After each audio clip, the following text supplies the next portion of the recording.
Okay, so for this video, we're going to discuss our 7th lesson. So this is about normal and shear strain. So this is actually the first lesson para sa ating chapter 3. Okay, ang chapter 2 natin, recall lang natin, about yun sa fundamental concept ng stress. So ito namang chapter 3, about ito sa fundamental concept ng strain and deformation. So start natin yung discussion natin. So yung mga outcomes na kailangan nating ma-attain dito sa lesson na to, students must be able to discuss the concept of deformation and strain and ma-familiarize with the different types of strain. Okay, so mag-start tayo sa discussion ng deformation. Whenever a force is applied to a body, it will tend to change the body's shape and size. These changes are referred to as deformation and they may be either highly visible or practically unnoticeable. So kapag daw meron kang body, no, tapos in-applyan mo yun ng force, so ang mangyayari dun sa body, magkakaroon ng pagbabago dun sa shape and size niya. Okay, so yung pagbabago sa shape at size ng body, ang tawag doon ay deformation. At yung deformation daw na yan, pwedeng halatang-halata, highly visible, or may mga deformation na practically unnoticeable na siya. Okay, in a general sense, the deformation of a body will not be uniform throughout its volume, and so the change in geometry of any line segment within the body may vary substantially along its length. So, i-consider mo tong body na to. So, itong body na to, yung initial condition niya, wala pang naka-apply sa kanya na force. So, undeformed pa siya.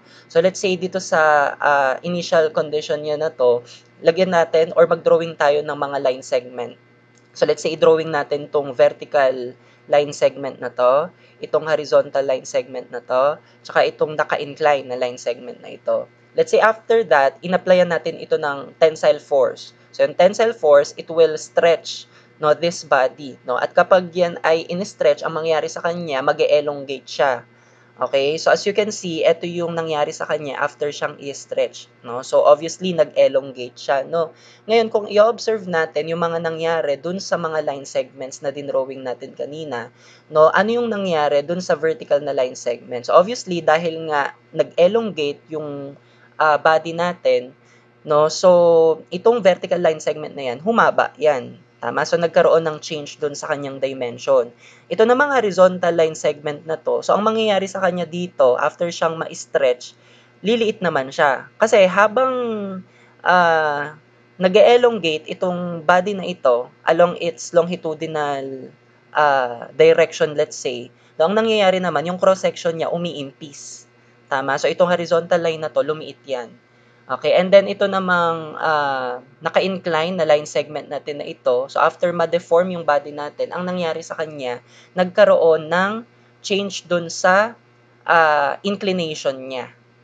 No? So, ganun yung mga nangyayari, no? Dun sa, kung ikaw man ay magdodrawing nga ng line segment sa isang body na nade-deform. Okay, iba-iba kumbaga yung deformation na nangyayari, no? Dun sa iba't ibang line segments. Okay? Sige. Ngayon, pag-usapan naman natin yung strain. So, in general terms, strain is a geometric quantity that measures the deformation of a body. Okay, ang nagme-measure daw sa deformation ng body, ang tawag ay strain. So, merong dalawang types ng strain. Yung tinatawag natin na normal strain at saka shear strain. So, ano yung pagkakaiba na itong dalawa na to? Yung normal strain, okay, ang dinedescribe nito is yung pagbabago sa dimension ng body, no, after siyang ma-deform. Okay? Ang ibig sabihin nun, yung kung nagkaroon ng pagbabago sa dimension, either yan ay humaba or umikli, no? So, ibig sabihin, ang nangyari sa kanya ay normal strain. Pero kung shear strain naman, ito naman, ang dinidescribe nito is yung pagbabago dun sa angle or dun sa inclination, dun sa, let's say, mga line segment dun sa body. Okay? So, ulitin natin, yung normal strain, ang dinedescribe niyan is yung pagbabago sa dimension. Either yan ay humaba o umikli. Yung shear strain naman, ang dinedescribe niyan is yung naging pagbabago sa inclination.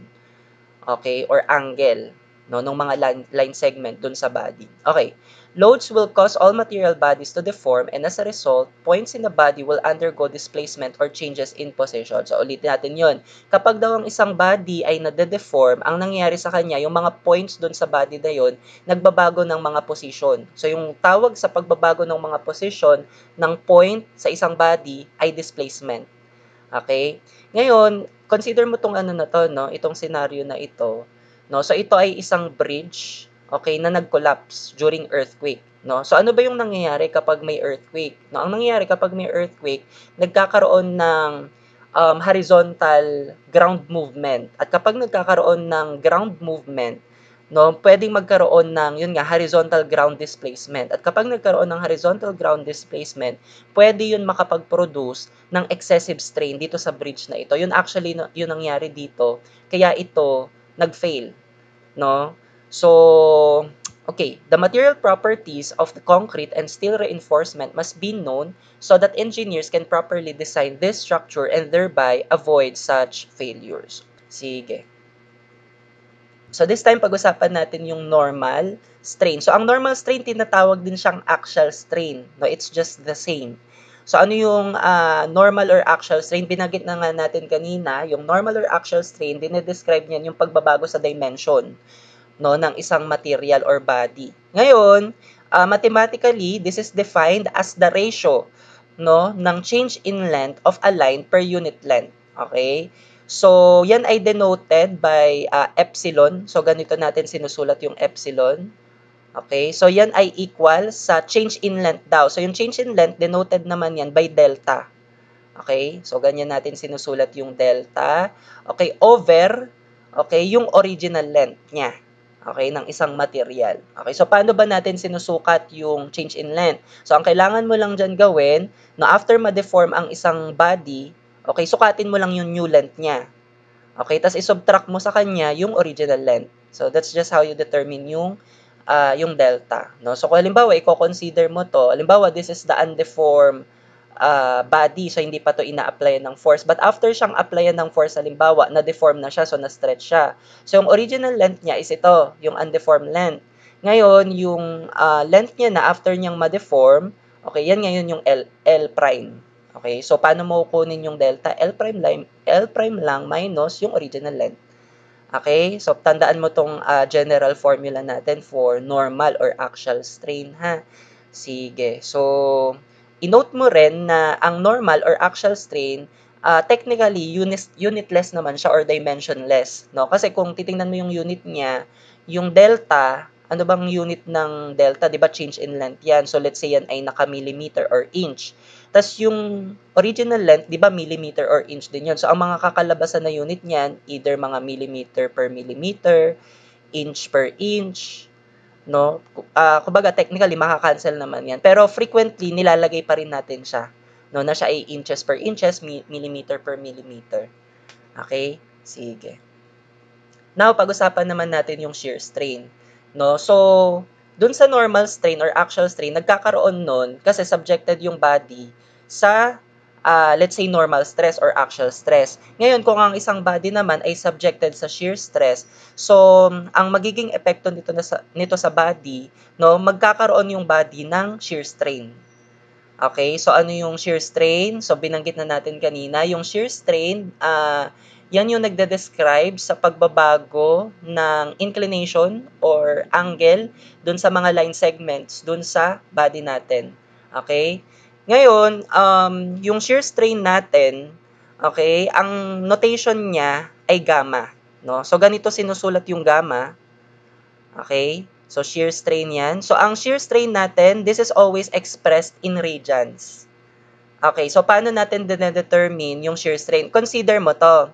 No? So, let's say, ang undeformed condition nitong body na to, no, is yung dashed line. So, rectangle siya originally. Okay, ngayon, nung siya ay naging subjected sa shear stress, no, so siya ay na-deform. So, yung deformation na nangyari sa kanya, tingnan mo, from being a rectangle, naging parallelogram siya. No? So ngayon, kung i-consider natin yung nangyaring shear strain sa kanya, no? So let's say alamin natin yung shear strain na nangyari dito sa point na to with respect, let's say, sa x tsaka y axis, let's say na ito. Okay, so ano yung nangyaring shear strain sa point na to with respect or in reference sa x at y axis? So ang gawin mo ngayon, no, alamin mo muna yung original angle. So yung original angle niya actually, no, from its original condition, no, ano yung angle na to? No, 'di ba ang angle na yan ay 90 degrees? Okay, so that is its original angle. Ngayon, nung siya ay na-deform na, no, yung naging new angle na niyan, 'di ba ito? Okay, so paano mo kukunin? So denoted by theta prime, let's say, no. So paano mo kukunin ngayon yung nangyaring shear strain? Yung nangyaring shear strain sa kanya is ito, no, itong naging pagbabago sa angle, no. So pangalanan mo tong gamma. Okay, ito yung naging change, no, doon sa angle. So paano mo kukunin yung shear strain gamma na yan? It will just be yung original na angle niya na 90 degrees, tas subtract mo yung naging new angle niya. Okay, which is theta prime. Okay, ngayon kung ang nakuha mo dito ay naka-degrees, kailangan mo siya i-convert sa radian. Kasi ulitin ko ha, ang gamma dapat lagi siyang naka-radian. So paano siya magiging radian? Kung naka-degree yung sagot mo, okay, multiply mo lang naman yan by pi, tapos yun nasa ilalim 180 degrees, para makancel yung degree, maging pi radian siya. Okay? So, ang nagiging sagot na shear strain ay positive. Okay? Kapag yung angle ay lumiit. Tama? Pero kapag yung nangyari, yung angle ay bumuka, okay, ang magiging theta prime niyan ay mas malaki. So, ibig sabihin, magne-negative yung shear strain. Okay? Sige. So, let's try na mag-solve ng sample problem para dito, no? So, this is about, yung mga sample problems natin, normal at shear strain. Okay, mag-start tayo dito sa sample problem number 1. When force P is applied to the rigid lever arm ABC in the figure, the arm rotates counterclockwise about pin A through an angle of 0.05 degrees. Determine the normal strain developed in wire BD. So, dito meron daw tayong rigid lever arm. So, ito yung lever arm ABC. So, ito daw ay rigid. So, ibig sabihin, hindi made-deform to yung lever arm na ito. Okay? Ngayon, ito daw lever arm na to, by the way, ano siya ha, supported siya by this wire BD. Okay? Ngayon, itong lever arm daw na to, in-apply ng force P. So, kumbaga, pinupush siya downward. So, kung ito ay ipupush downward, ang mangyayari dito kay lever arm ABC, okay, dahil wire lang naman yung nagsusupport sa kanya, so siya ay bababa. Tama, magro-rotate siya. As mentioned din dito sa problem, nag-rotate daw siya ng counterclockwise about pin A, about an angle of 0.05 degrees. Actually, yung nangyaring pag-rotate na ito, sobrang liit lang na angle nito, no? So, ang pagdodrawing na gagawin ko dito, i-exage ko siya, ha? Pero actually, sobrang liit lang yan sa totoong buhay. So, nag-rotate daw dito sa about pin A, no, itong lever arm na ito ng 0.05 degrees counterclockwise. So, kung idodrawing natin yung nangyari kay rigid lever arm ABC, no, dahil pinupush siya downward nung force P, no, so bababa siya. Ayan. So, kung yung lever arm natin ay bababa, so ibig sabihin, yung BD natin nahatak. No, so nahatak siya this way. No, so ibig sabihin nag-elongate, no, yung wire BD natin. At dahil nag-elongate yung wire BD natin, ibig sabihin na-deform siya. No? So yun nga yung pinapa-determine ngayon. Ano daw yung normal strain kay wire BD? Okay? So dahil nagkaroon ng change sa dimension niya kasi nga humaba siya, so naging talaga siya, subjected sa normal strain. Okay? So again yung angle nito 0.05 degrees. Okay. So, paano natin ngayon i-compute yung normal strain? So, again, generally, ang normal strain natin, ang formula niya, epsilon, okay, denoted by epsilon, ang normal strain, equal siya sa delta over yung original length. Okay? So, in this case, para dito kay wire BD, so epsilon BD, so, ang kailangan natin kunin dito is yung naging change in length niya. Okay, tapos yung original length niya. Yung original length niya naman, walang problema kasi yan ay 300 mm.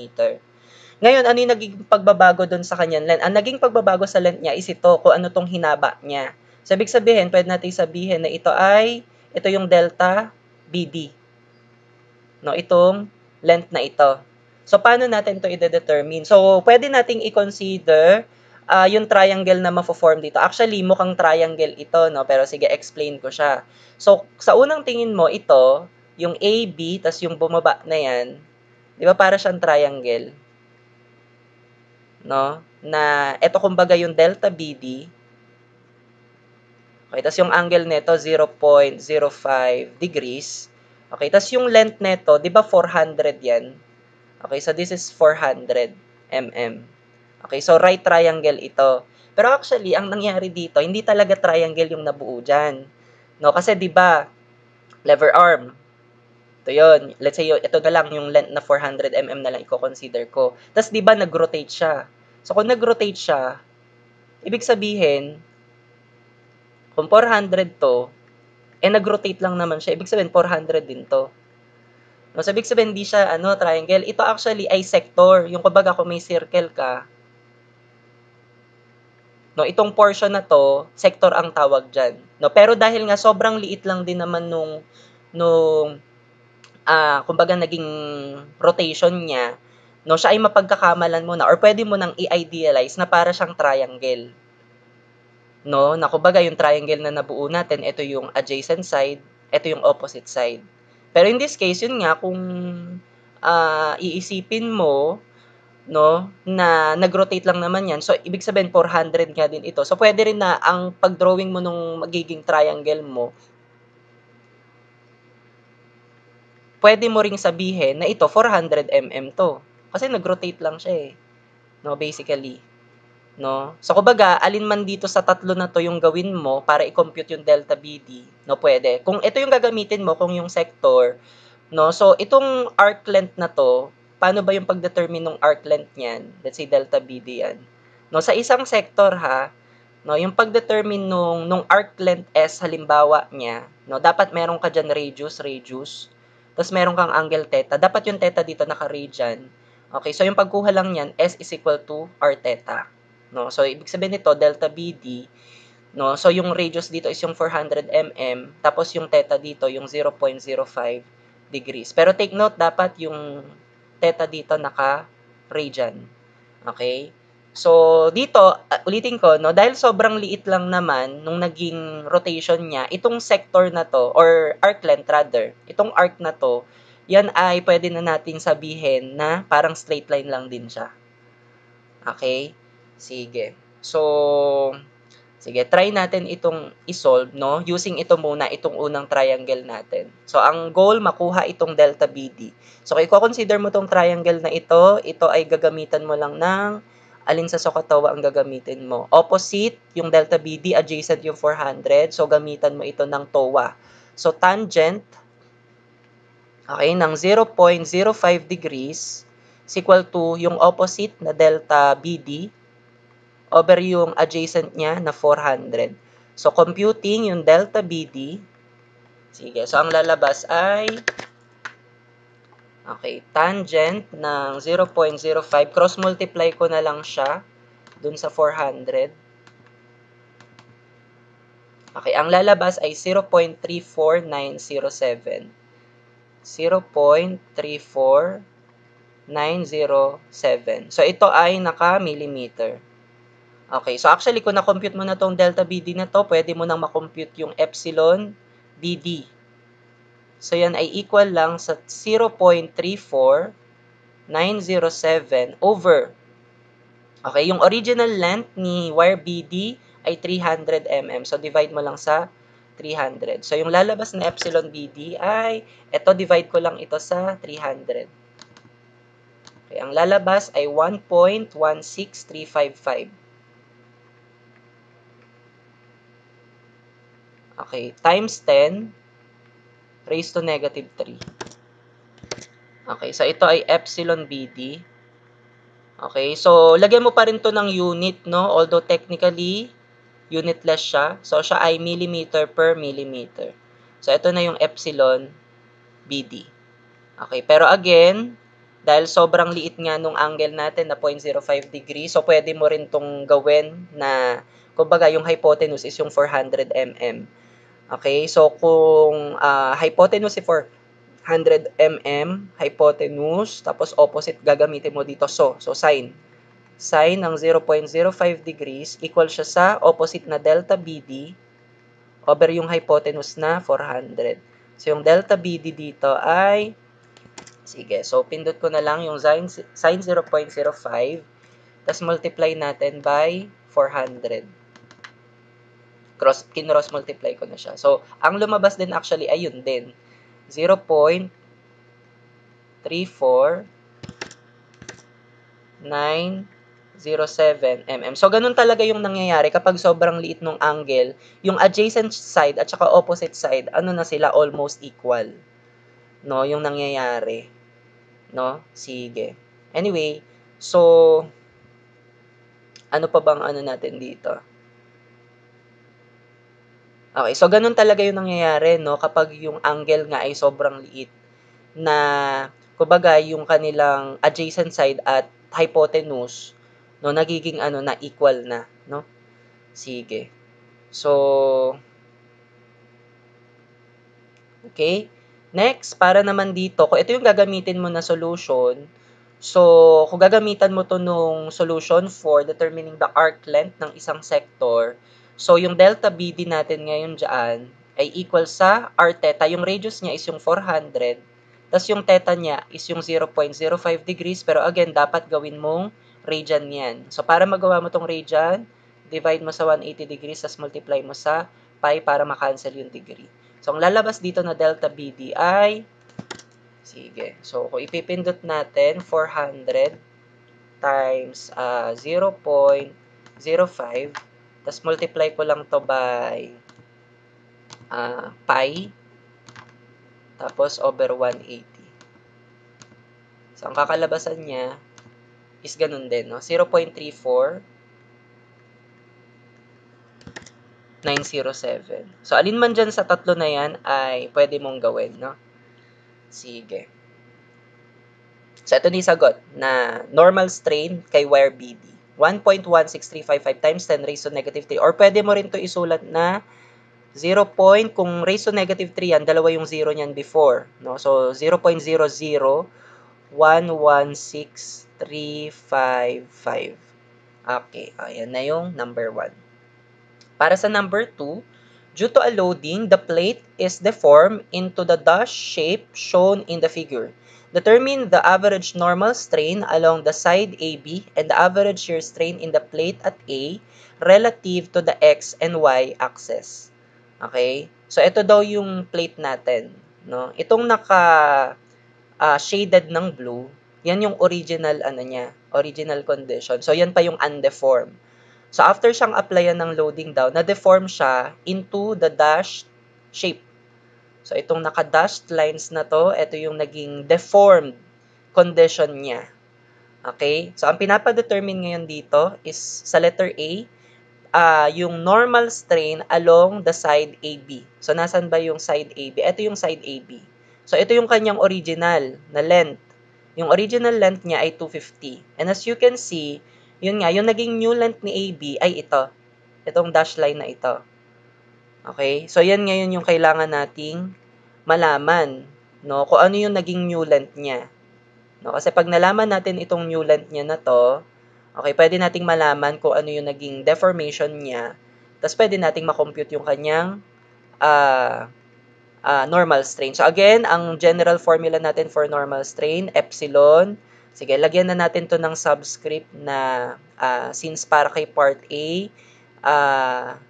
normal strain daw sa side AB. So, epsilon AB is equal to, so yung kailangan natin dito is yung delta AB. Yung naging pagbabago sa kanyang length over ano yung nasa ilalim, yung original length ni AB. Which in this case, yung original length ni AB is yung 250 mm. Sige, so paano natin makukuha itong delta AB na to? Kailangan lang natin kunin yung new length ni side AB. So, yung naging new length ni side AB, no, pangalanan natin itong B prime. No? Yung point B yung na-displace, no, in this case. So, ito yung original position ni point B.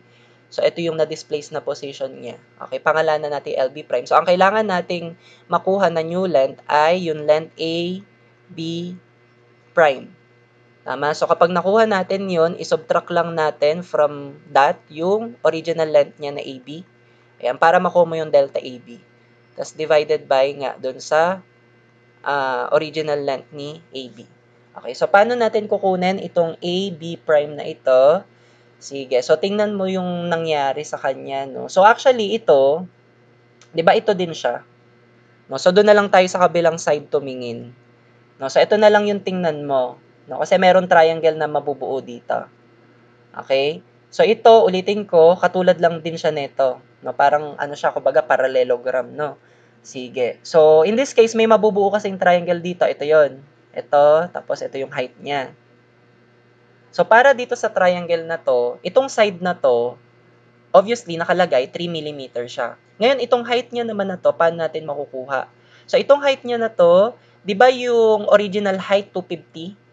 Tapos ito, may 2 mm dito. Ibig sabihin, itong naging new height na to ay 248. No? So, 3 mm, tapos ito naman, 248. No? So, kung i-consider mo yung triangle na yan, okay, may 3 mm ka na side, yung base, tapos yung height mo 248, so right triangle ito. So, pwede mo makuha to. Itong length na ito. So, yung length na niyan is, pwede mo makompute, okay, by using ano lang, Pythagorean theorem. So, Pythagorean theorem, sige, so yung LAB prime na yan, equal lang yan sa square root ng 248 square plus 3 square. Which in this case, ang lalabas dito ay, pag pinindot, square root ng 248 square plus 3 square. So, ang lalabas ay 248 point, okay, 0, 18, 14. Okay, ito ay naka-millimeter. Ayan na, kung nakuha mo na to, gamitin mo na yung formula natin, epsilon AB. So, yung new length natin ay 248.01814 minus yung original length natin. Ano yung original length na AB? 250 over original length na 250. Okay, so pindot natin sa calcu yung sagot. Okay, so 248.01814 minus 250 over 250. 50. Okay, press equal. Okay, 248. Okay, so ito ay negative 7.92744. Okay, times 10 raised to negative 3. Okay, so pwede mo rin tong isulat na negative 0 point. So, since raised to negative 3 siya, dalawang 0 yung ilalagay mo before 7. 0.00792.744. Okay, ang unit natin dito ay millimeter per millimeter. So, ito na si epsilon AB. So, notice na ang lumabas na sagot ay negative. No? So, kapag ang nangyayari, umiikli, no, yung line na dinedeterminan mo ng normal strain, magne-negative talaga siya. Ibig sabihin na compress siya. No, pero kung ano naman, humaba siya, ibig sabihin magpa-positive yung, or kung nag-positive yung sagot mo, ibig sabihin humaba siya, no? Sige. Okay? So, yan yung part A. Para naman dun sa part B, pinapa-determine dito yung shear strain dito kay plate at A relative to X and Y axis. Okay, so alamin mo muna yung original angle, no? Kasi ulitin natin ang shear strain, yan yung pagbabago dun sa angle. Tama? So alamin mo muna yung original angle relative to X and Y, no, nung original na ano natin, kumbaga undeformed condition ng body natin. So ito yung original angle relative to X at Y. Tama? So original angle na yan ay 90 degrees. Ngayon, yung kanya naging new angle ay ito. No? So, let's say ito ay theta prime. No? So, kung titingnan natin, yung kailangan natin dito na shear strain is yung change nga doon sa angle. Ano ba yung naging change sa angle? Di ba ito? So, ito, bahin ko lang yung kulay. No? So, ito yung naging change doon sa angle. So, pangalanan natin itong gamma. No? Which in this case, di ba dito sa may kabila, di ba ito din yun? Yung gamma na yan. Tama. So, instead na ang gamitin natin 90 degrees minus kukunin pa natin itong theta prime na ito. So, actually, pwede naman nating idiretso na i-compute itong gamma na ito. No? So, itong gamma na ito, no, kung i-consider natin itong triangle na to, pwede natin to gamitan ng SOHCAHTOA. para makuha yung gamma. By the way, lagyan natin ng ano, since yan daw ay relative to x and y axis, lagyan mo ng subscript na xy. Okay, yan yung kailangan natin. Shear strain kay A relative to xy. Okay, axis. Sige, so paano natin kukunin yan? Consider mo lang tong right triangle na ito. Meron tayong adjacent side at opposite side. So ano gagamitin mo para makuha yung gamma? Adjacent side, opposite side, TOA. Okay? So gamitan lang natin ng TOA. So yan ay tangent ng gamma xy equal to opposite. Yung opposite side niya ay 3. Yung adjacent side niya naman is yung 248. So, solving for gamma xy, ano lang naman yan, arctangent ng 3 over 248. Okay, so yung gamma xy natin ay pindot arctangent, okay, ng opposite over adjacent, 3 over 248. Opposite over adjacent pala. Okay, 0. Okay, take note, yung lalabas na sagot dito ay nakadegree. Okay, nakadegree siya. So, meron namang dalawang pwedeng gawin, no, para maging radian siya. Actually, pwede mong gawing radian yung calculus mo, no. Meron diyan mode, paano ba 'yun? Shift mode. No, tas yan, no, yung 3 degree, 4 radian. So, 4. So, kapag ipinrest equal mo to, ayun na, ang lalabas na sagot diyan radian. 0.012096. Kaya lang kasi, no, baka may mga senaryo na nakadegree yung angle natin, tapos hindi mo napalitan yung radian mode sa calculus mo. So, ako, it's safe to do na ako, panatiliin ko na lang yan na nakadegree. Ngayon, kung degree yung nilabas ito, convert mo na lang sa ano, sa radian. So, paano? Multiply mo lang by pi, tapos over 180. So, kapag pinrest equal mo yan, ang lalabas din naman ito, 0.012906. So, again, dapat siya ay naka-radian. Okay, so, dito ang sagot naka-degree. Kailangan mo siya gawin, degree Celsius tuloy. Okay, naka-degree siya. So, kailangan mo siya gawing, okay, radian ha, don't forget. Ito na. So, ito na yung ating shear strain, no, doon sa A relative to the XY axis. 0.012096 radian. Yan na yung sagot para dito sa number 2. Okay. Okay, now for number 3, the two wires are connected together at A. Okay, if the force P causes point A to be displaced horizontally 2 mm, determine the normal strain developed in each wire. Okay? So, ito yung scenario natin. Meron daw tayong dalawang wires. Itong wire AC, tsaka itong wire AB. Connected daw sila dito kay A. Okay? Ngayon, kung ito daw A na to, no, ay a-applyan ng force P, no, napakanan. No, so yung mangyayari daw dito kay point A, magdi-display siya. Ibig sabihin, mag-change yung position niya horizontally ng 2 mm. So, mag-move siya. So, yung naging movement niya nung hinila siya netong P ay 2 mm. I-exage ko yung 2 mm, pero maliit lang yung 2 mm, no? So, na-display siya ng 2 mm. So, dito napunta ngayon si A. No? Pangalan natin tong A prime. Okay, ang pinapagawa sa atin ngayon, pinapa-determine yung normal strain developed in each wire. So, anong nangyari? Dahil nga nag-move yung point A, malamang yung dalawang wire natin, mahahatak sila. So, paano sila mahahatak? Oops.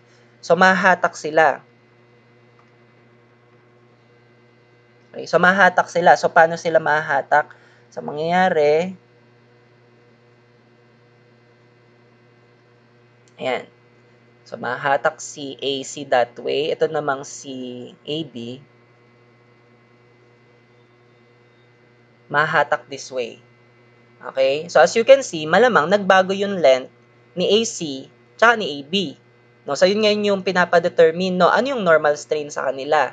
So, again, general formula for normal strain, epsilon. So, kailangan natin kunin yung delta or yung deformation or change in length over yung kanilang original length. No? So, in this case, kailangan natin kunin yung new length. Okay? Tapos, subtract natin sa original length over the original length. So, mag-start tayo dun kay, kay AC. Actually pala, symmetrical ito. No? So, kung symmetrical ito, same lang yung magiging change in length kay AC at saka dito kay AB. So, ibig sabihin, same lang din sila na magiging normal strain. So, yung magiging ano natin dito ha, yung kailangan natin dito, sige, si epsilon AC or AB equal lang siya sa epsilon AC. Okay? So, ibig sabihin, ang kailangan natin gawin para makuha yung normal strain kay AC, yung new length ni AC. So, yan ay LA prime C. Okay, yun yung new length niya minus yung original length niya na LAC over LAC. Yung LAC, ang original length niya is yung 300 mm. Okay. Now, paano natin madadetermine itong A prime C na ito? Sige. So, yung gawin natin, consider muna natin yung itong triangle na to. Kasi magagamit natin no yung ibang side dito. No? So, consider mo tong triangle na to. Okay? So, dito, sa side na to, di ba pwede nating makuha to? Itong opposite side, tsaka itong adjacent side. So, magagamit kasi natin yan, no? Dito sa triangle na kailangan nating i-consider, which is ito. Para makuha yung L, A prime, C. No? So, kailangan nating malaman itong side na to, tsaka itong side na to. Okay? So, dun ka muna tumingin sa pula. So, dun sa pula, itong opposite side na to, pwede nating sabihin na ito ay 300.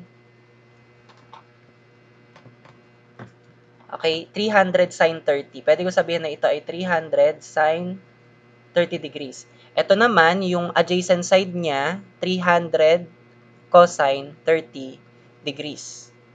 Tama? Sige. So, ngayon, kung i-consider ko yung kulay blue na triangle, no? So, ibig sabihin,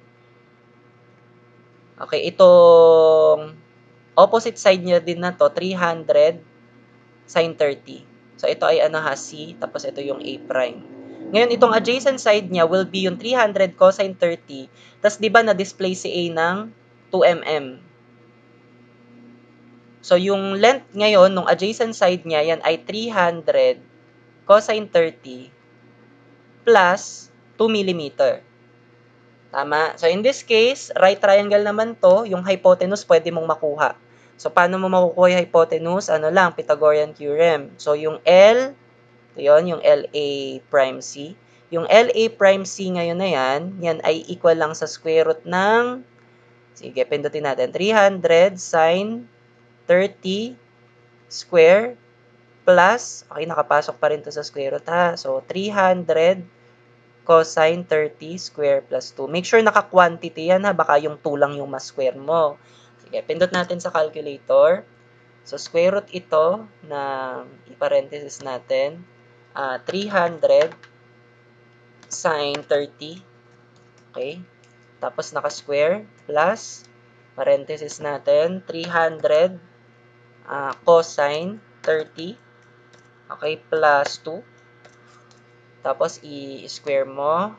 Okay. Ang lalabas ay 301.73371. 301.73371. So, ito ay naka-millimeter. So, yun ngayon yung LA prime C. Sige. O, mula dyan, pwede na natin ito makompute. So, yung LAC prime natin ay 301.73371 minus yung LAC natin, yan yung original length ni AC which is 300 over yung original length na 300. So, pindot mo to sa calcu. So, yung answer na lang, nakastore naman yan, minus 300 over 300. Okay, ang sagot dito ay 5.77903 times 10 raised to negative 3.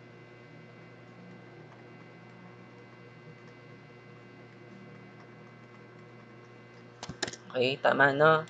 Sige, or pwede mo rin tong isulat na 0. Raised to negative 3 siya, so dalawang 0.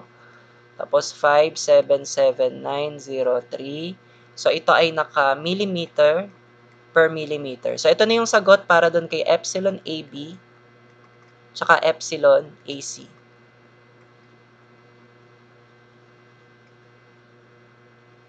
Alright. Now, proceed tayo sa sample problem number 4. Part of a control linkage for an airplane consists of a rigid member CBD and a flexible cable AB. If a force P is applied to the end D of the member and causes a normal strain in the cable of 0.0035 millimeter per millimeter, okay, determine the displacement of point D. Originally, the cable is unstretched. So, ito yung scenario. Meron daw tayo ditong rigid member CBD. So, ito siya. Okay? Tapos, meron din ditong flexible cable AB. Ito naman siya, si flexible cable AB. Ngayon, ito daw ND, okay, ni rigid member CBD. Yan daw ay inapplyan ng force P. No, ngayon, dahil inapplyan daw siya ng force P, of course, itong ND, madi-displace ito. Okay, madi-display siya. And also, kumbaga yung ano natin, yung rigid member natin, magro-rotate siya.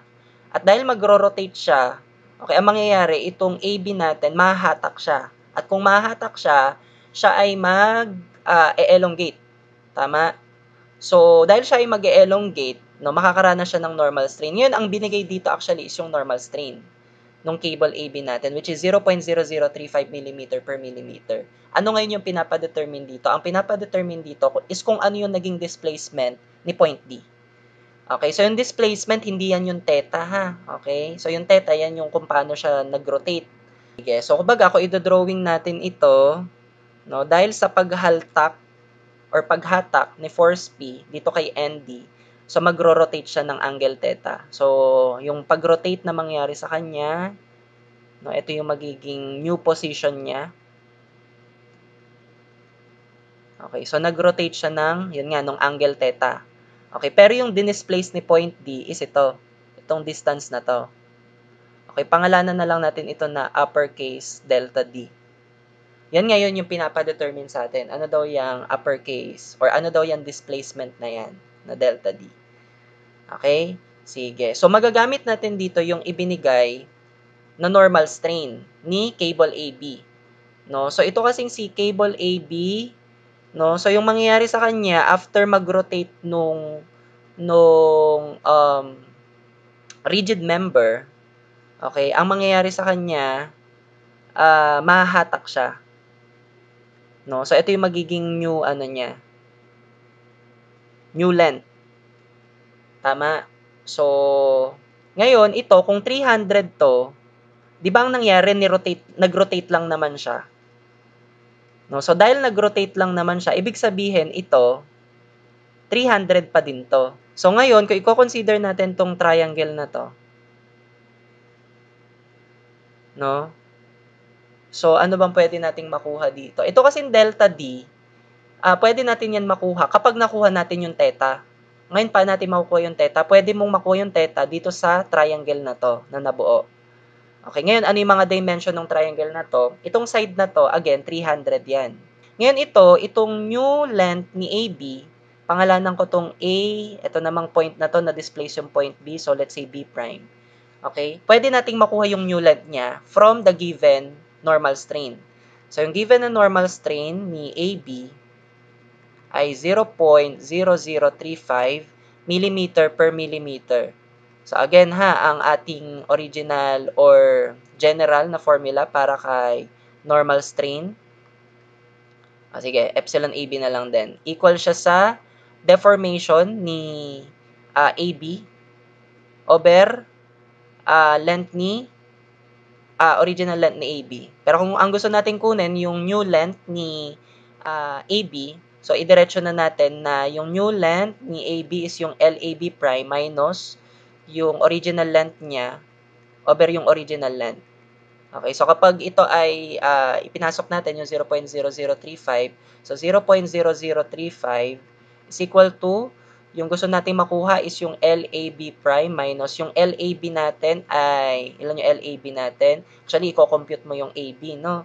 So, yung original na length ni AB, okay, mula dun sa right triangle natin, okay, na 300 yung height tapos yung base niya 400. So, pwede mo makuha yan by just taking the square root ng 400 square plus 300 square. Yan yung hypotenuse ng right triangle. No, na ito yung 400, ito naman yung 300. So, ito yung original length ni AB, ha? Ayan, no? So, length AB. So, length AB equal yan sa, in this case, 500 lang yan pag pinindot mo sa calcu, no? So, ito ay 500 over 500. Okay, so computing for the LAB prime or new length ni AB, yan ay, okay, 0.0035, ay, sorry, 0.0035 equal to, okay, yung unknown is ito, yung LAB prime minus 500 over 500. Chip solve na lang natin. So, chip solve. Okay, ang lalabas na LAB prime ay 501.75. Okay, so ba't natin to kinompute? Ito yung kinoconsider natin, itong pulang triangle. So, kung idodrawing ko yung pulang triangle, ito yung itsura niya. Yan, in-exage ko na lang yung inclination na. Okay, so itong A, B prime na ito, yan daw ay 501.75. Okay, tapos ito 300 ito. Okay, ngayon, ito 400 pa rin naman yan. Okay? Ngayon, ang goal nating makuha yung theta. Kasi pag nakuha natin yung theta, no, pwede na natin yan magamit para makuha tong displacement dito kay D. Okay? So, paano natin makukuha yung theta kung mula dito? So, actually, kung magdodrawing ka dito ng vertical na line, no, di ba ito yon yung vertical line na yon. No, so, itong angle na to, di ba ito din yan yung theta mismo? Itong angle na to. So, ibig sabihin, yung angle na to, ito yung theta. So, paano mo yan makukuha? Di ba meron kang triangle, tapos lahat ng sides niya known. Di ba pwede nating makuha tong ano na to, tong angle na to? Tama. At kapag nakuha mo yung angle na yan, okay, di ba ito right triangle to? So, ibig sabihin, pag nakuha mo tong angle na to, pangalanan ko yung angle na angle alpha. Pag nakuha ko si angle alpha, dahil perpendicular to, pwede ko i-subtract yan para makuha si theta. Tama? So, ano lang ito, alpha minus 90 degrees, makukuha ko si theta. Tama? O, gawin natin ngayon. So, paano ko makukuha tong alpha na to? Gamitan mo ngayon ito ng cosine law. Since lahat naman ng sides ni triangle ay given. So, paano si cosine law? So, since si alpha, yung unknown natin. So, yung side na katapat niya, 501.75, sulat mo. So, 501.75 square equal yan sa yung dalawang sides na kasama, which is yung 400 tsaka yung 300, square mo sila, minus 2, tapos yung dalawang sides na kasama, 400 at 300, tapos multiplied by cosine, tapos yung angle na ilalagay mo ngayon dito is yung angle na katapat nitong side na to.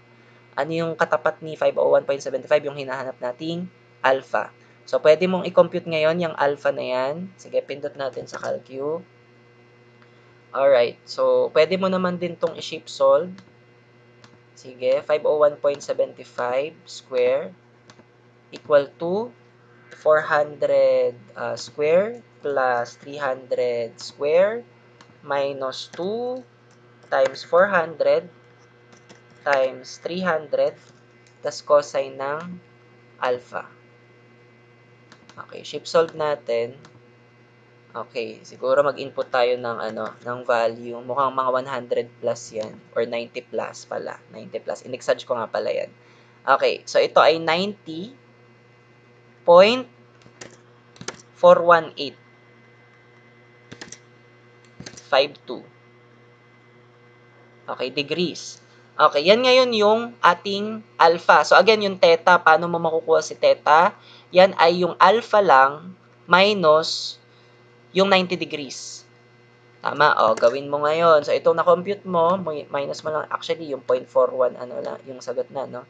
So, yung angle theta natin na kailangan ay 0.41, 852 degrees. Okay. Ngayon, yung theta na yan, okay, saan natin yan magagamit? Pwede mong i-consider to. So, kumbaga, sector yan actually. So, yung sector na to, na-exage ko lang ito yung theta na nakuha natin. Tapos ito yung delta D na kailangan natin. Okay, tapos, itong kanyang radius ay 600. 600 mm to then 600 mm.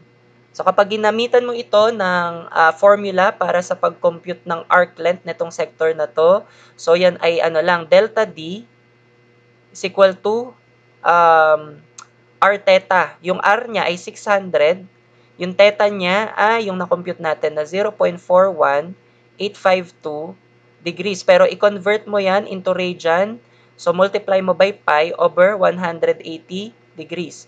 So, makukuha natin na delta D ay, sige, pakipindot. So, 600 times 0.41852 degrees. Tapos, kailangan ano yan, naka-radian. So, pi over 180. So, yan ay, ayan, 4.38273.